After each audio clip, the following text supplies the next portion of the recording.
Fort Saskatchewan.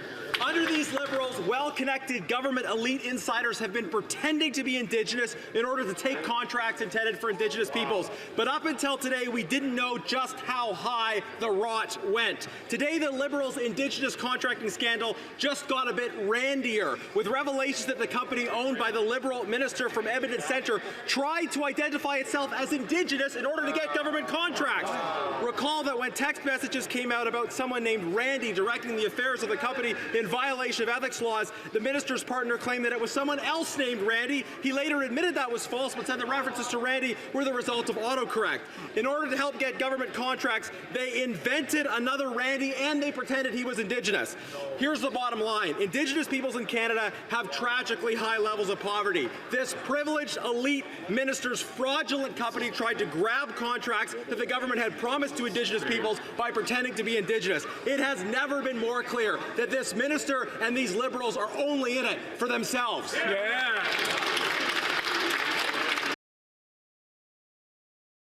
And Rideau Lakes.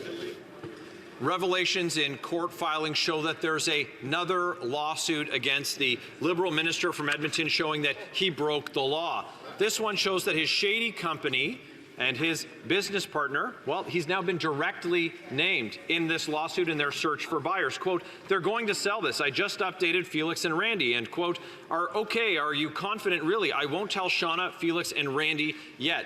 After 9 years of this NDP Liberal government, they're not worth the cost or the corruption. So will the Liberal minister from Edmonton stand up and admit to Canadians that he broke the law? Yeah.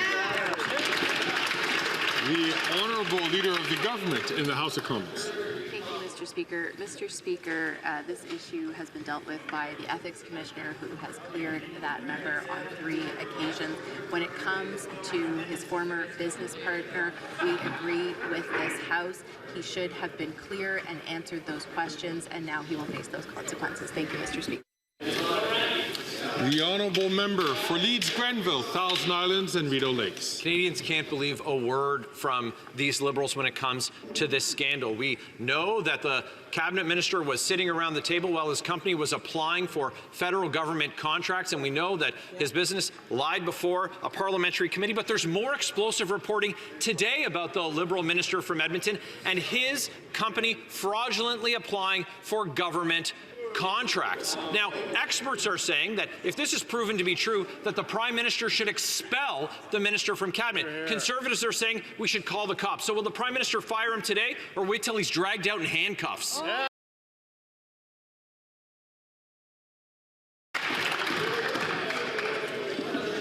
The Honourable Parliamentary Secretary. Mr. Speaker, the member opposite is making reference to an article that came out today, and I can assure everyone in this House and those watching that the article confirms that the company in question has never received any contracts as an Indigenous business and has never been listed on the Indigenous Business Directory. And our focus is on building up Indigenous businesses and entrepreneurs through procurement. We're not going to let any members across the way try to block the progress to achieving economic reconciliation, Mr. Speaker. We will continue to work with Indigenous partners to reduce the barriers and increase participation in federal procurement.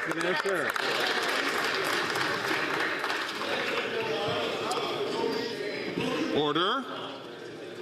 The Honourable Member from Sturgeon River, Parkland. Mr. Speaker, Indigenous people are outraged that government contracts meant for Indigenous businesses are being scooped up by shady companies with no Indigenous connection. Today we learned that the Minister of Employment's fraud-ridden company, Global Health Imports, claimed to be Indigenous in order to try and secure millions in lucrative government contracts. Now this all happened while the Minister of Employment was actively running the company. It's time to end the charade. When will the Minister admit that he is the real Randy and acknowledge that it's wrong to falsely claim Indigenous heritage and take contracts meant for Indigenous peoples and resign?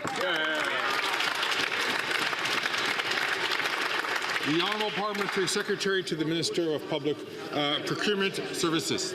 Mr. Speaker, we're taking every effort to ensure that Indigenous people are properly associated with the contracts that are procured. That's why we've established the very motion that's going forward. Members opposite want to criticize and be critical of the program, but it's essential to ensure that Indigenous people have the right, have the ability for economic success and integration so that they too can succeed, and that we get and we understand that those on the Indigenous list are managed appropriately, and the procurement process is also taking transparent measures forward.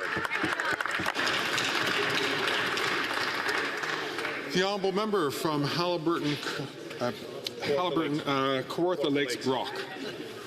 Speaker, today it was revealed that a company co-owned by the Employment Minister bid on federal contracts while claiming to be Indigenous owned. The company, Global Health Imports, has 2 shareholders. Perhaps 3 if you count the other Randy. But according to the Assembly of First Nations, the Liberals' Indigenous procurement program is being abused by shell companies, with the vast majority of those federal contracts going to non-Indigenous businesses. Will the Prime Minister listen to those leaders, call an investigation, and remove the minister from cabinet until the inquiry is finished? Hear, hear.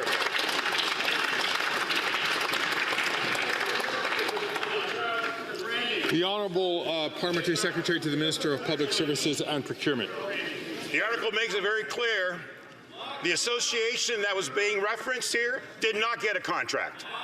They were not listed on the Indigenous list, and we've taken the steps appropriately in the procurement to ensure that that doesn't happen, Mr. Speaker.